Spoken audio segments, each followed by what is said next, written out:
Berapa lama kerja kat sini? 5 bulan. 2 tahun.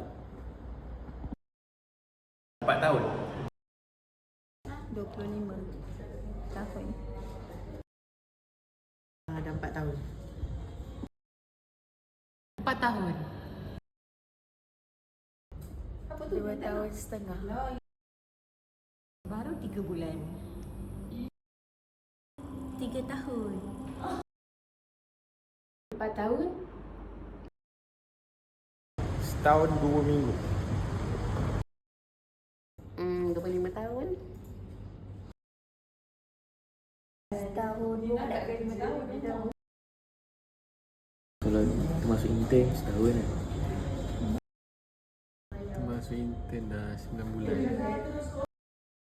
22 tahun. Dah setahun 10 bulan. 10 bulan. 6 bulan. 2 tahun. 6 tahun. 1 tahun 2 bulan.